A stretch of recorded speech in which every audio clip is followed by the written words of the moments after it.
Cop harasses black woman, claims her ID. Is fake, it's her private jet they're standing next to.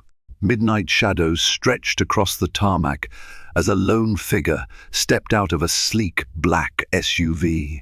Illuminated by the stark fluorescent lights of a private hangar, the woman's silhouette radiated confidence and quiet authority. She was not a celebrity, at least not in the mainstream sense, yet her aura commanded attention. Even from a distance, you could feel there was something extraordinary about her, something untouchable and entirely her own. The rumble of jet engines drummed in the background, a low, steady pulse that hinted at power and possibility. Nobody expected a confrontation here, of all places, but sometimes fate has other plans. Aisha Reynolds was determined to get home before dawn. She had spent the last 3 days at an investors' conference in New York City, and the demands of her schedule left her exhausted. Despite her weariness, she felt a certain satisfaction. 2 years earlier, she had founded an innovative biotech startup dedicated to developing affordable treatments for chronic illnesses that disproportionately affected marginalized communities. Now, she was the subject of numerous interviews and the recipient of major backing from a group of venture capitalists who finally recognized her brilliance, though some grudgingly.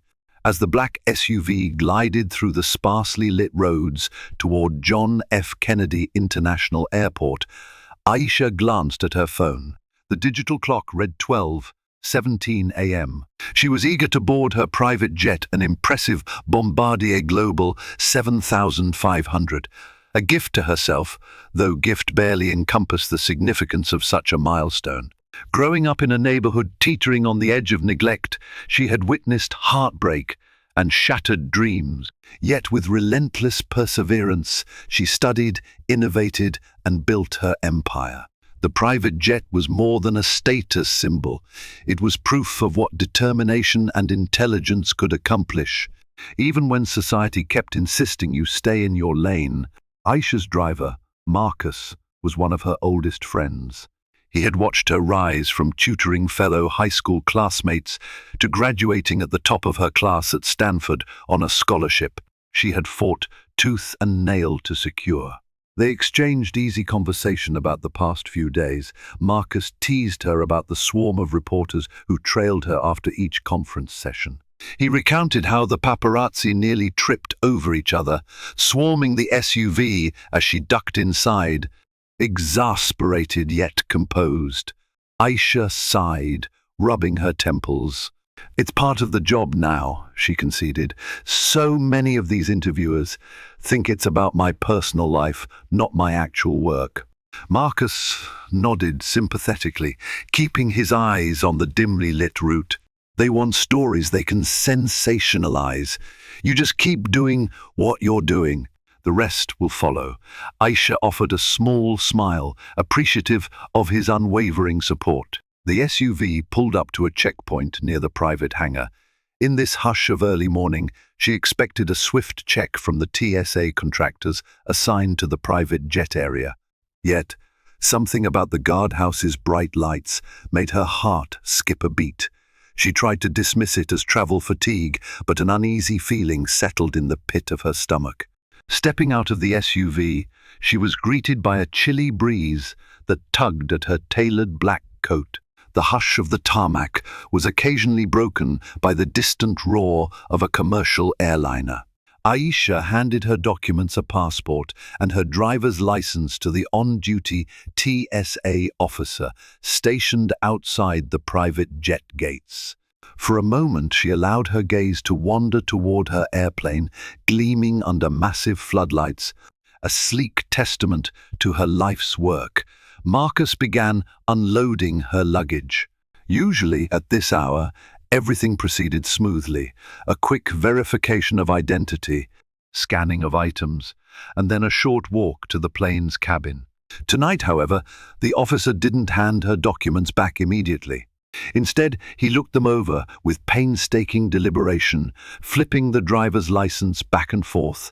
his features twisted in a perplexed frown. Aisha met his stare calmly, though her pulse quickened. She had experienced awkward moments in first-class lounges, more than once moments where flight attendants questioned whether she belonged there. But this was different. The officer, a tall white man with close-cropped sandy hair, abruptly called another agent over.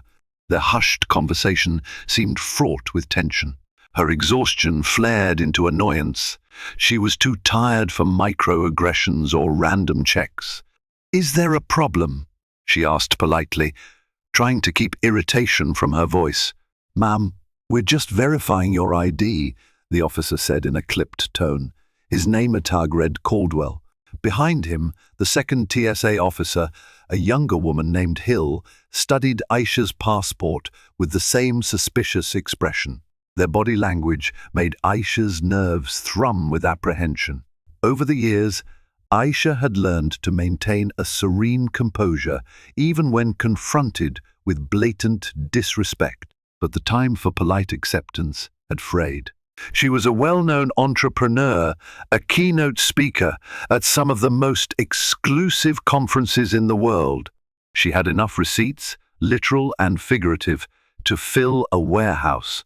Yet here she stood at her own plane, where two officers eyed her like a wanted fugitive. Her calm veneer cracked slightly when Officer Caldwell asked her for additional proof of identity. She had already supplied a valid passport and driver's license, both government-issued. What more could they need? Her fatigue morphed into a near frenzy of agitation. She fished out business cards, letters from the conference with her name prominently displayed, and even her corporate ID still. Caldwell's suspicious glare didn't waver. Marcus stepped in, speaking in a measured tone. "She's the CEO of Aurora Innovations. If you'd like, I can get a security officer from the hangar to confirm she's our passenger." Caldwell didn't even glance at Marcus. "We'll decide what's necessary." "Step aside, please," he said, focusing on Aisha. Something about the way he said, "we'll decide," made Aisha's skin crawl. Memories of earlier injustices flickered in her mind, judgmental stares from security guards in upscale stores, patronizing remarks from bankers who initially refused to fund her project. Here she was, presumably at the pinnacle of success, yet it felt like she was right back in that place of suspicion. She looked around at the deserted expanse of the tarmac. Her jet's engines were already humming gently, the pilot and crew prepped for an immediate departure. She imagined how bizarre this scene must look to them, a wealthy black woman, singled out at her own plane, forced to prove she had every right to be there. Caldwell radioed for a verification unit, which, as far as she could tell, meant more TSA officers showing up to examine the same documentation. Aisha's frustration surged. She tried to remain composed, but each extra minute spent out in the cold, being interrogated, chipped away at her patience. Night deepened around them.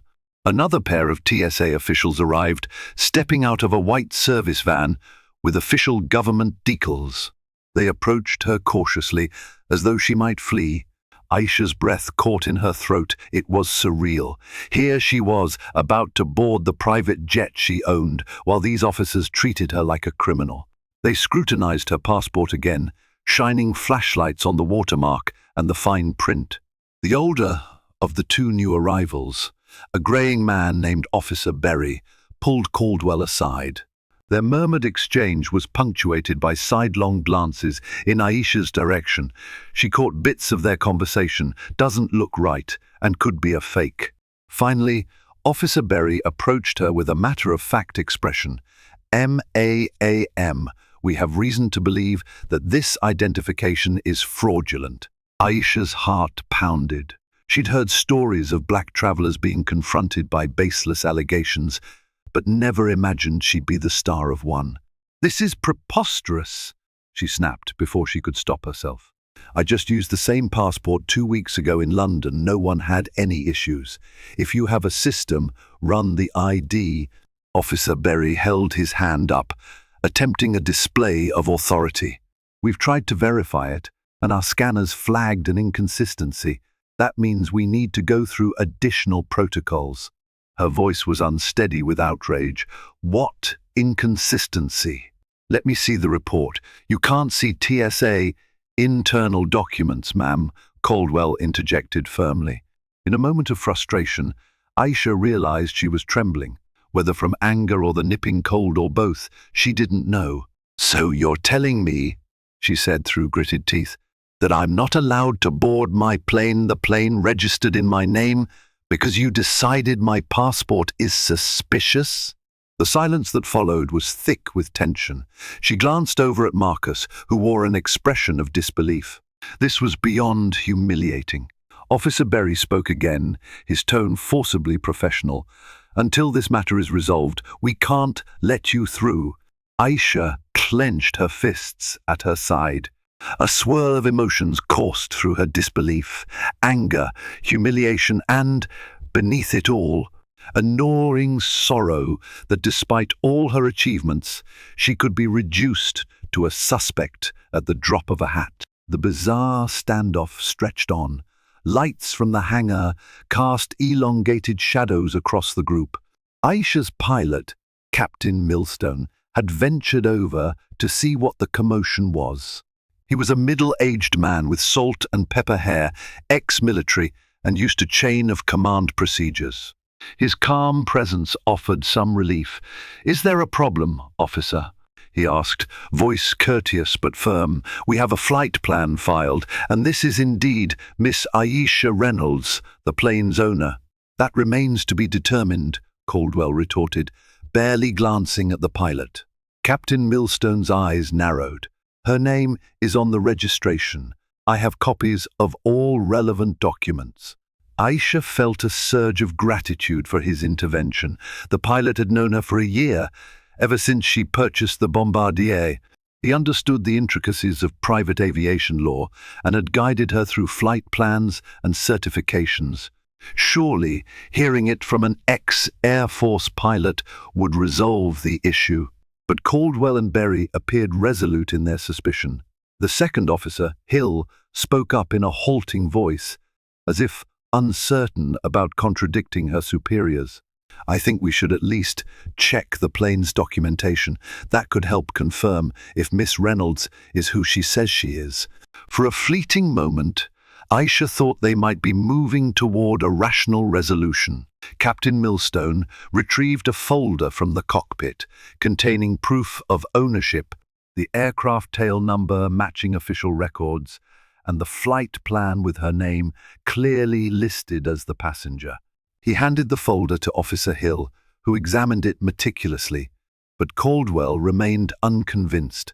"We'll contact the relevant aviation authorities," he declared, as though he alone had the power to override standard procedure. The entire spectacle felt absurd. The alleged inconsistency in her passport turned into a catch-all rationale for ignoring every piece of legitimate evidence. Time dragged on. 1 a.m. PASSED, 2 a.m. loomed. Aisha's frustration had given way to indignation so strong it buzzed like static in her ears. She stepped aside, calling her legal counsel, Victoria Haynes, who answered groggily but immediately snapped to alertness when she heard the details. Victoria promised to contact the TSA's legal department, but warned it might take time. While Aisha was on the phone, Caldwell stepped closer, his voice low and steely. "I don't know who you think you are, but forging government documents is a federal offense." She stared at him, flabbergasted. "I haven't forged anything. This is insane." He smirked, a small cold twitch of his lips. "We get a lot of high rollers through here who think they're above the law, and I've seen forged passports that look more convincing than yours." Aisha could hardly believe her ears. "More convincing than a real passport," she snapped. "This is blatant harassment. You can call it whatever you want," Caldwell said, shrugging. "All I see is a suspect with questionable documents. Every rational fiber in her being screamed to keep calm, to remain composed. But the years of microaggressions, the judgments, the sheer exhaustion, all conspired to shatter that calm. Her voice trembled, not with fear, but with a fury so deep it felt seismic. "Do you even realize what you're implying?" she demanded. "I own that jet. I am the CEO of a major biotech company. And I can promise you, by the time this is over, you'll regret treating me like this."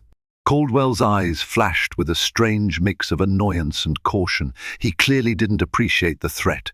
But for once, Aisha didn't care. She was through playing nice with bullies.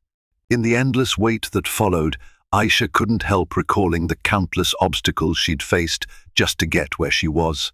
After her father lost his job when she was a teenager, her family struggled to make ends meet. She worked 2 part-time jobs while maintaining perfect grades, certain that academic excellence was her ticket out of poverty. When she was accepted into Stanford, a local newspaper ran a story about her, calling her a rising star. But that praise came wrapped in condescending questions about whether she deserved the scholarship. She realized this moment at JFK was an echo of that same prejudice, magnified to a brazen scale. Her achievements, even the symbol of her success, the private jet, were under siege because she didn't fit the stereotype of who is supposed to own such luxury. Aisha's phone buzzed. Victoria was on the line again, voice urgent. "I've spoken with a TSA liaison. This is definitely not standard procedure. We're filing a complaint, but it might take time for them to contact the local TSA manager on duty." "How long?" Aisha asked, forcing steadiness into her voice. "Possibly an hour or more." "Maybe less if I can get the right people on the phone," Victoria replied. "In the meantime, be cautious. Don't give them any reason to escalate the situation." Aisha swallowed her frustration. "It's already escalated. They're calling me a forger." Victoria's anger crackled through the receiver. "We'll handle that, Aisha. Just try to stay safe and wait for me to call you back." She ended the call, feeling both relieved and distressed. She knew Victoria was formidable in a legal fight, but the bureaucratic nature of TSA procedures could be a labyrinth. And she had no idea what other humiliations might be forced upon her in the meantime. Another tense half-hour crept by. The pilot and crew remained at a respectful distance, helplessly awaiting instructions. Marcus hovered protectively nearby. Officer Hill had retreated to a side area to make phone calls. Occasionally, she glanced at Aisha with a frown that might have been sympathy or hesitation. Meanwhile, Caldwell and Berry swapped shifts, standing near Aisha, not letting her wander far. She was effectively detained without being told so. Her phone rang again. This time, it was a local news reporter, Caden Farrell, who had interviewed her the previous afternoon. Caden had gotten wind of an incident at JFK involving a high-profile entrepreneur. The rumor mill churned fast. Aisha hesitated before answering, but she recalled Caden's empathy and fairness during the interview. Maybe some external spotlight would help. She picked up, speaking in a low voice, summarizing the standoff. Caden's shock was palpable. "This is huge," he murmured. "I'll see if my photographer is still at the station. Would you be comfortable with a short interview if we come by?" She hesitated, glancing at the officers. The last thing she needed was to antagonize them further. But the idea of media attention was tempting. So often, these kinds of incidents got swept under the rug unless someone shined a public light on them. "Give me a few minutes," she said finally. "I need to see if that's even possible." She hung up and thought about it. If the TSA was humiliating her in private, maybe it was time to escalate. She didn't want a spectacle, but she didn't want to stay voiceless either. While she mulled the idea, Caldwell reapproached, holding her passport up as though it were a piece of incriminating evidence. "We're going to have to place you under investigative detention," he announced. The words sunk like stones in her gut. "Detention?" she repeated. "On what grounds?" We have the right to detain anyone who is suspected of presenting fraudulent documentation, Caldwell said stiffly. An official from the Point Us Department of State is being contacted.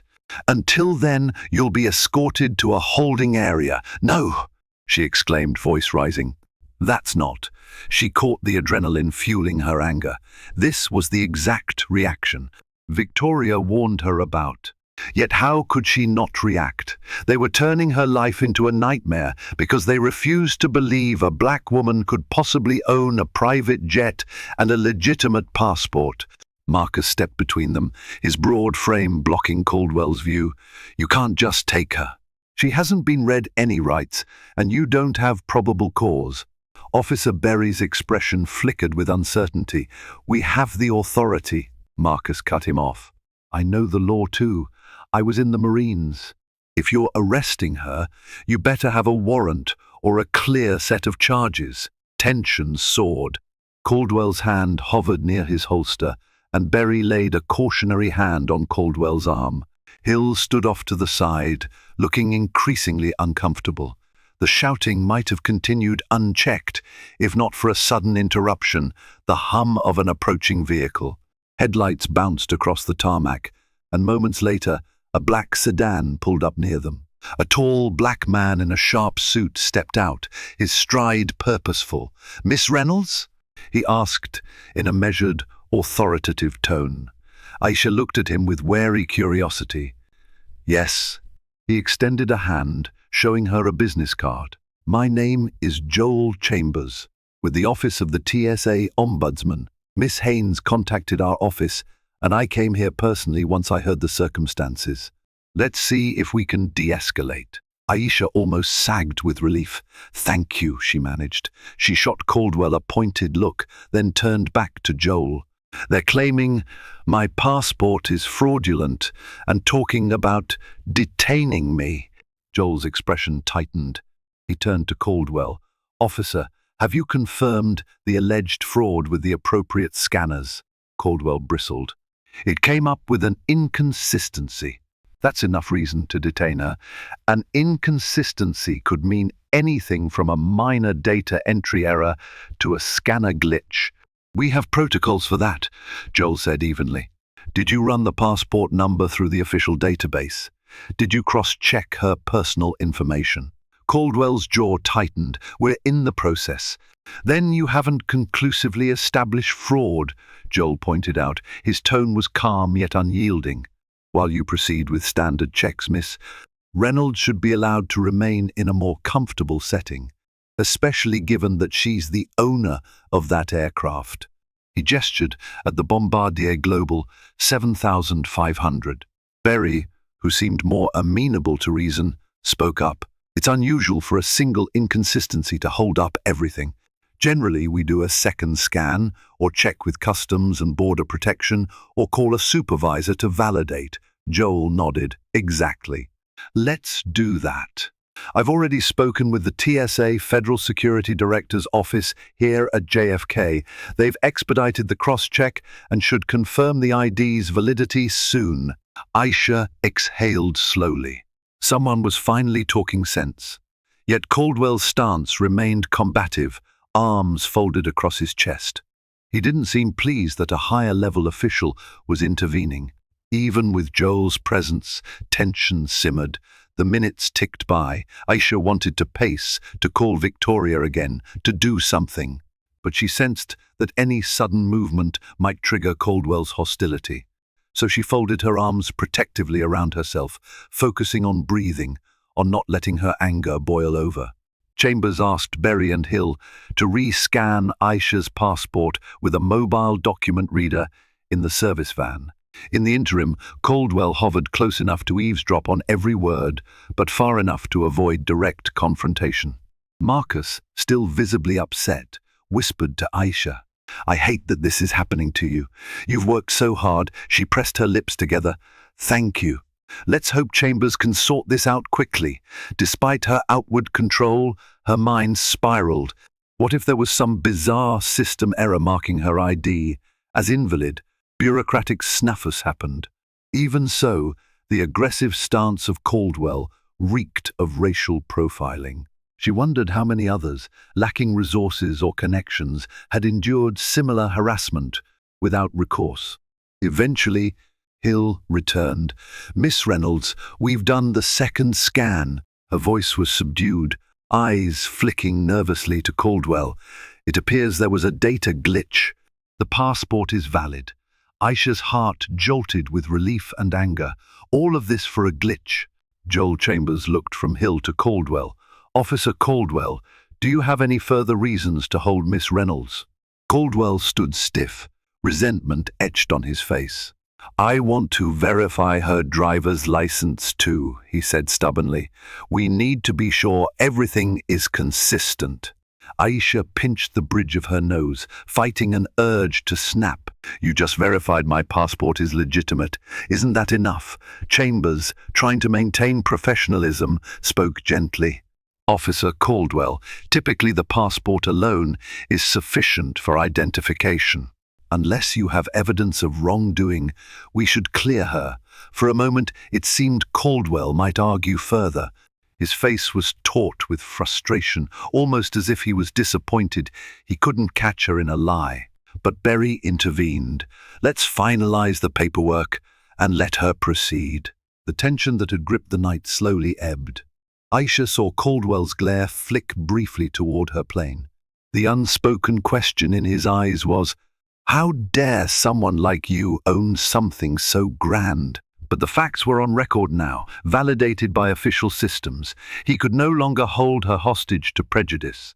Just as Berry and Hill started to gather the documents and issue her clearance, headlights once again swept across the tarmac. A news van pulled up. Caden Farrell had arrived, camera operator in tow. Aisha's heart skipped. Would the TSA try to block the reporter from covering this? She felt a swirl of conflicting emotions, embarrassment at being the center of this spectacle, but also a desperate need for accountability. Caden hopped out, mic in hand, his camera operator right behind him. "Miss Reynolds, Caden Farrell from Daily Metro News. Can you tell us what's happening here?" Aisha glanced at Chambers, who gave a subtle nod, indicating it was her choice whether to speak. She weighed the risk. If she spoke publicly, she could be shining a glaring spotlight on TSA procedures. But maybe that was exactly what needed to happen, so others wouldn't face a similar ordeal in silence. She cleared her throat. "I'm being held up by TSA despite having valid documentation. They claimed my passport was fraudulent, but it's been verified. I've lost hours of my time, been subjected to suspicion with no legitimate cause. And, let's just say, it's not the first time I've been racially profiled." Caden's camera operator swung the lens toward Caldwell, who stiffened. Chambers, stepping delicately, added, "We're resolving an unfortunate misunderstanding. Miss Reynolds is free to continue her travel." Caldwell muttered something under his breath, but he didn't dare speak on camera. Caden asked a few follow-up questions, but Aisha kept her answers measured. She didn't want to appear hysterical, though the burning embers of indignation still glowed in her chest. The camera captured her standing near her private jet, regal yet visibly drained, and the uniformed TSA officers in the background. The scene was powerful. The image alone told a story of inequality, of a powerful black woman forced to prove her right to occupy her own space. Once the interview wrapped, Caden promised a fair report, citing the official documents verifying her identity and the hours-long detention. "Your story matters, Aisha," he said quietly. "People need to see this side of what can happen." She nodded, grateful but a little shaky. As Caden's team left, she realized her phone was buzzing non-stop with social media notifications.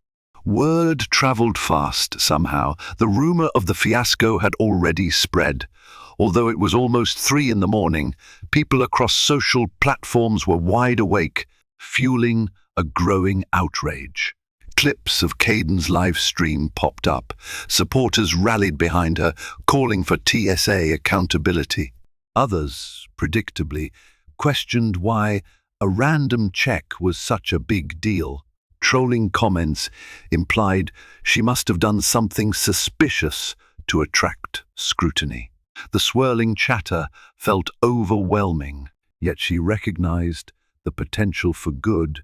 This was her opportunity to highlight systemic issues that rarely see the light of day. Meanwhile, Joel Chambers finished speaking on the phone with the TSA Federal Security Director. After ending the call, he approached Aisha.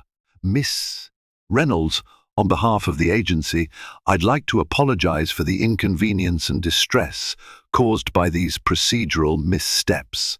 The director will reach out to you formally." She studied him. His sincere demeanor suggested he genuinely regretted the incident. "Thank you," she replied quietly. "I appreciate that you came here personally." He dipped his head. "We take allegations of profiling and harassment very seriously. If you choose to file a complaint, I assure you it will be investigated." Behind him, Caldwell stood near the guard post, arms folded tightly. As if sensing her gaze, he turned. Their eyes locked. The resentment in his stare was unmistakable. For all that had transpired, he didn't appear remorseful. He seemed more angered that she had escaped his control.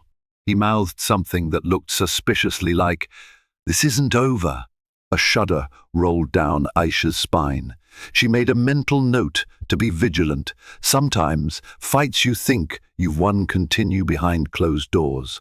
Finally, around 3:30 in the morning, Aisha and Marcus were cleared to board her Bombardier. The pilot greeted her at the top of the steps, offering a comforting smile. "Let's get you home," he said gently. She settled into one of the plush leather seats, exhaling shakily. The lights in the cabin glowed soft and warm, and for the first time that night, she felt safe. Marcus placed her carry-on in the overhead compartment, then sank into a seat across from her, relief evident in his eyes. "Unbelievable," he murmured. "I'm so sorry you had to go through that." Aisha managed a small smile. "You have nothing to apologize for. You stood up for me back there." He shrugged. "Had to. You'd do the same for me." The private jet's engines roared to life. As the plane taxied to the runway, Aisha found her mind a whirl of conflicting emotions: anger at the injustice, gratitude for her allies, and a grim sense of resolution. She was determined not to let this pass without seeking redress. 30,000 feet above the ground, in the hushed sanctuary of her private cabin, Aisha tried to rest. Sleep, however, eluded her. She stared at the starless sky beyond the window, haunted by Caldwell's animosity. Racial profiling wasn't new to her, but rarely had it been so blatant or humiliating. She recalled the moment she first set foot on her own jet, a triumphant day filled with hope that her achievements would stand as testament to what a girl from a struggling neighborhood could do. Tonight had been the rude awakening that no matter how high you climb, the world can still try to pull you down because of the color of your skin. Yet that same world had also produced allies like Joel Chambers, Caden Farrell, and the supportive swirl of online voices condemning the TSA's actions. Maybe the tide was turning. Maybe not everyone was like Caldwell, bent on reinforcing the old systems of prejudice. She pressed her forehead against the cool cabin window, letting the hum of the engines lull her. Whatever challenges lay ahead, she was resolved to fight. This wasn't just about her. It was about every person who had been unjustly questioned, dismissed, or harmed because of deep-rooted biases. Change often came at a personal cost, but she was willing to pay it. A few hours later, they landed at Van Nuys Airport in Los Angeles, where Aisha's local driver waited. Sunlight streaked the horizon with pastel shades of pink and orange. Marcus parted ways with her to return the SUV to the local service in New York. He would catch a commercial flight home later. Exhausted, she sank into the back seat of her LA driver's car, letting the city's busy streets pass in a blur. Her phone showed dozens of missed calls and hundreds of messages, friends, acquaintances, journalists, even a few government officials. Word had spread nationwide about the fiasco at JFK. CNN and MSNBC had picked up Caden Farrell's footage, turning her experience into a national talking point. On social media, hashtags referencing TSA profiling and hashtag #ISTandWithAisha were trending. She realized with a jolt that the personal ordeal she endured might have ripple effects far beyond what she expected. Once home, she managed a quick shower before collapsing into bed. The day would be full of press statements and damage control, but right now, she needed at least a brief respite. When she finally woke, it was late morning. She rushed to her laptop to check email. Sure enough, her PR team had been inundated with requests for interviews. Even her company's social media channels were buzzing. Some investors had reached out with concern but also support. They saw the potential good in tackling the issue head-on. A flood of messages came from strangers, 2 people sharing their own stories of racial profiling, thanking Aisha for speaking up. While uplifting, the sheer volume was overwhelming. She had inadvertently become a public face for a broader struggle. Her work as CEO kept her in the spotlight, but this was a different realm, a civil rights controversy that demanded immediate engagement. She decided to hold a short press conference the following day. For now, she needed to gather facts and figure out her legal stance. Victoria would help coordinate.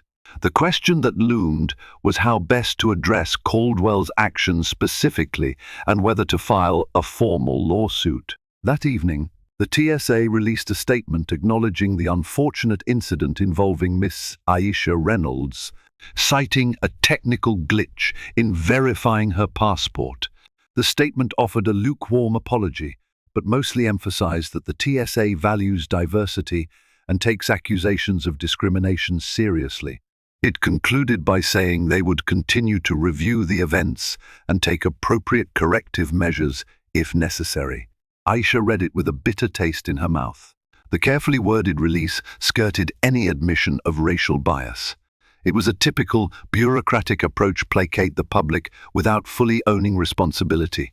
She was sure the statement had been carefully vetted by their legal and PR teams. But it did little to quell the mounting criticism. Online discourse raged with calls for Caldwell's suspension.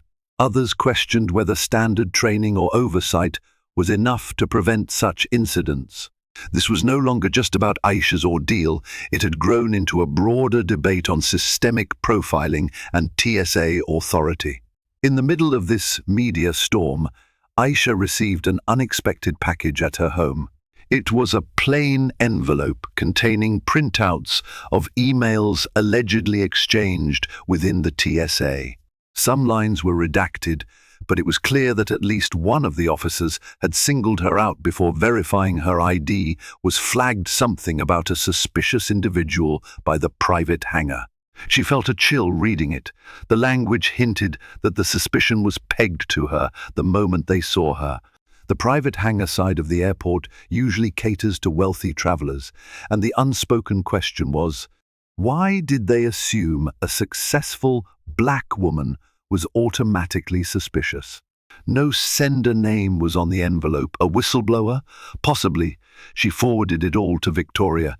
The next day, cameras flashed incessantly as Aisha stepped up to the podium in a small auditorium her team had rented. She wore a simple, elegant, grey pantsuit, professional but unpretentious. Marcus stood at the back of the room, along with colleagues from Aurora Innovations, offering silent support. She read a prepared statement about the incident, her voice steady despite her internal nerves. No one, regardless of race, gender, or background, should be treated as a criminal without cause, she said. We must confront the biases that persist within systems meant to protect us. Reporters peppered her with questions. Did she plan to sue the TSA?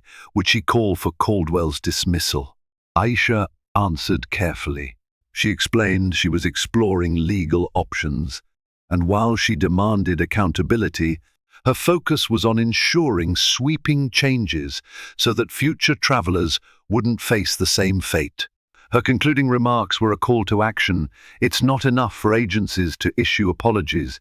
We need transparency, reform, and justice for those who've been wronged. The room erupted in a flurry of flashes and shouts, capturing her resolute expression. After the conference, Aisha sank into a chair backstage, nerves shot. Victoria joined her, patting her shoulder. "You did great," her lawyer said. Aisha let out a shaky breath. "I hope so. I don't want this to turn into another media circus where nothing changes." Victoria nodded. "I'm filing official complaints. We'll also see if civil rights organizations want to join. You're not alone in this fight." Just then, Marcus approached, his phone in hand. "You might want to see this," he said, pressing play on a video. It was Caldwell, recorded at a different incident months ago, forcibly removing a black family from a security line. The footage was grainy, but showed him yelling about IDs and compliance. The father in the video could be heard pleading that their papers were in order. Another, hauntingly similar scenario. Aisha's stomach twisted. "This is a pattern," she whispered. She locked eyes with Victoria, who nodded grimly. "This changes things. It's evidence that Caldwell might be systematically targeting black travelers." Word spread about the new footage. Civil rights organizations quickly rallied behind Aisha's cause, calling for an investigation into Caldwell's record. Former TSA employees came forward, describing workplace hostility and thinly veiled racism. One even claimed Caldwell had boasted about catching fake IDs from certain people. The news cycle intensified. Caldwell and the JFK TSA leadership faced mounting pressure. Meanwhile, Aisha's supporters organized a petition demanding Caldwell's termination and a broader re-evaluation of TSA training. Tens of thousands signed in just a few hours. Aisha felt torn, a mixture of grim satisfaction that justice might be served and sadness that such actions were necessary in the first place. She never asked to become a lightning rod for reform, but perhaps it was destiny. Throughout these tumultuous days, Aisha tried to maintain her responsibilities at Aurora Innovations.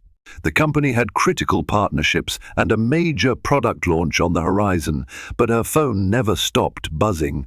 Media requests, legal updates, protest invitations. It was draining. One evening, she stared at her reflection in the bathroom mirror, dark circles under her eyes. The emotional toll was relentless. Despite the outpouring of support, hateful messages also peppered her inbox, vile insults that stung even if she tried to ignore them. Racial slurs, threats implying she was lying for attention or playing the race card. The ugliest segments of society had found her. She pressed the faucet lever, splashing cold water on her face. "It's worth it," she reminded herself. If this confrontation could protect someone else from a nightmare scenario, she owed it to them to keep pushing. A few days later, the TSA Federal Security Director for JFK, Madeline Kurtz, requested a private meeting with Aisha. Initially, Aisha was hesitant, suspecting damage control, but Victoria encouraged her to attend, suggesting they might glean more information. They convened in a neutral office space near LAX. Director Kurtz arrived with 2 assistants and a legal advisor. Aisha and Victoria sat across the table, wearing polite but guarded expressions. Kurtz offered a tight smile. "Miss Reynolds, thank you for coming. I understand this has been a distressing time. I want to apologize personally." Aisha nodded curtly. "I appreciate that, but this isn't about me alone. It's about systemic issues within the TSA." Kurtz's gaze flickered. "Yes, we take these allegations seriously.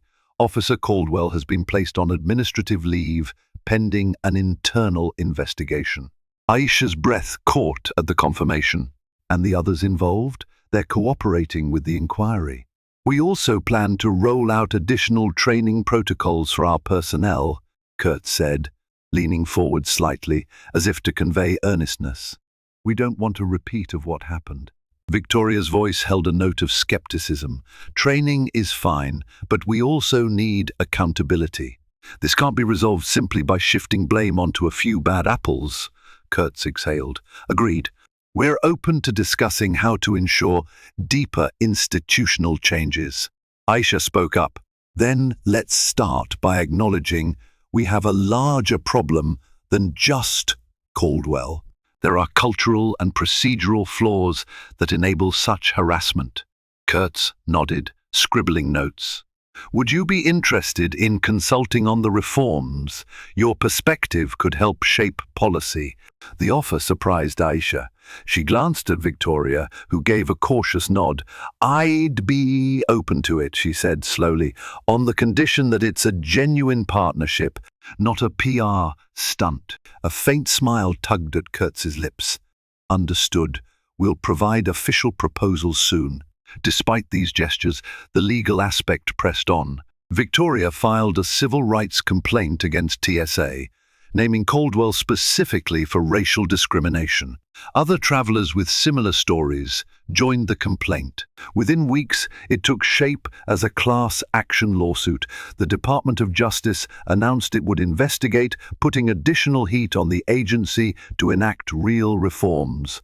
In the swirling vortex of legal documents and depositions, Aisha found herself in a precarious position.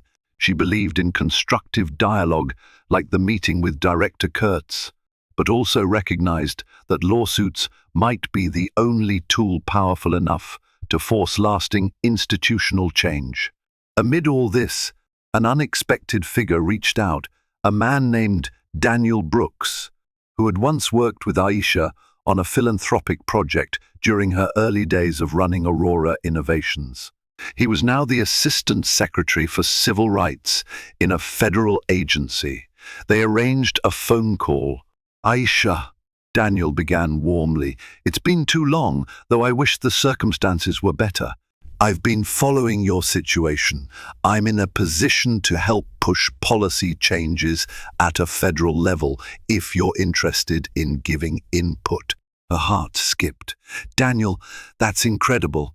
Any chance we could push for mandated anti-bias training and external oversight of TSA practices?" "Absolutely," he replied. "We can't promise an overnight fix, but we can open the door to real enforceable standards." They discussed specifics for an hour. When the call ended, Aisha felt a surge of hope. Maybe, she thought, this is the moment that leads to genuine, far-reaching reform. As the lawsuit proceeded and interviews continued, some corners of the public began to argue that Aisha was seeking publicity or milking the situation. The usual suspects online slung mud, accusing her of greed or revenge. Right-wing pundits claimed she was trying to discredit law enforcement by crying racism. At first, these attacks stung. But Aisha soon realized that every significant step toward equality had faced backlash. She resolved to keep forging ahead. Her allies, including many leading civil rights advocates, rallied around her. A group of prominent black entrepreneurs wrote an open letter condemning TSA's track record on racial profiling, citing Aisha's case as the tipping point for major reform. In a dramatic twist, Officer Caldwell, no longer shielded by the uniform, faced scrutiny that extended beyond Aisha's case. Other travelers came forward with testimonies that echoed her story, painting a portrait of an officer who targeted black people at a disproportionate rate, relishing the power trip. Photos, videos, and internal memos slowly leaked, culminating in a damning portrait of bigotry. Eventually, Caldwell was fired. The TSA released a terse statement confirming his termination due to misconduct and violations of agency policy. Publicly, they positioned it as one rogue officer dealt with swiftly. But Aisha, along with many others, knew the story went deeper. It wasn't just about removing one bad apple, the entire orchard needed tending. Yet Caldwell didn't fade quietly. he made an appearance on a fringe news podcast, spewing conspiracy theories about how the liberal media and woke culture had railroaded him. Despite his protestations, the majority public sentiment remained firmly against him. Hard karma, in the form of job loss, legal jeopardy, and public disgrace, had found him in the end. A year later, the seeds sown by Aisha's ordeal began to sprout. The TSA publicly announced a new set of rules requiring impartial verification measures and advanced anti-bias training for all officers nationwide. They also instituted an independent oversight committee on which Aisha was invited to serve. Though the reforms weren't perfect, and Aisha sensed a long road ahead, she allowed herself a moment of cautious optimism. If this prevented even one more innocent traveler from suffering the indignity she endured, then some measure of justice had been achieved. Aurora Innovations continued to thrive, launching breakthrough therapies that transformed countless lives. Aisha's personal brand grew stronger, no longer just the CEO of a biotech company. She was also a recognized voice in the fight against systemic racism in air travel. Late one night, Aisha reclined in her home office, staring at the framed photograph of her father on the wall. Tears prickled her eyes as she recalled his unwavering encouragement. He had always told her to be proud of who she was, to never accept less than she deserved. She wondered what he'd say about all that had transpired, the humiliating confrontation, the lawsuits, the potential shift in TSA policy. She fancied he'd be proud, even if he lamented that the struggle was necessary at all. "You did good, kid," she imagined him saying, with that warm, fatherly grin. "You showed them." Out of the blue, Aisha received a message from Officer Hill. The younger TSA officer wrote a heartfelt apology, explaining that she'd felt powerless to challenge Caldwell's authority that night. She admitted her complicity through silence. The message ended with a promise to do better and to speak up against injustice, even if it meant confronting her peers. Aisha read it slowly, tears gathering. Her entire journey had been marked by conflict and tension, but also by flickers of empathy and redemption. In that letter, she saw proof that real people could change, that not everyone within a flawed system was irredeemable. She typed back, "Thank you for your courage in reaching out. I accept your apology and wish you the best in your future role. Keep pushing for what's right." A few months later, business required Aisha to return to New York. She felt a pang of anxiety as the private jet touched down once again at JFK. Stepping onto the familiar tarmac triggered a deluge of memories of that night under the harsh floodlights. The confusion, the anger, Caldwell's glare. This time, however, the process was seamless. A new set of TSA officers greeted her with polite professionalism. No suspicious stares, no rummaging through her documents for hidden flaws. She walked through with calm dignity, heart hammering but steady. Her presence seemed to carry weight. One officer even stammered a polite, "Good evening, Miss Reynolds," in recognition.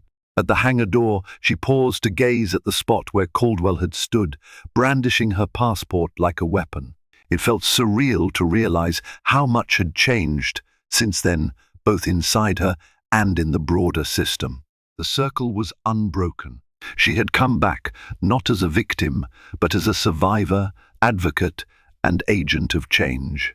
A small smile touched her lips, equal parts relief and defiance. She whispered a silent vow, never again. The confrontation at JFK became more than a single night's ordeal.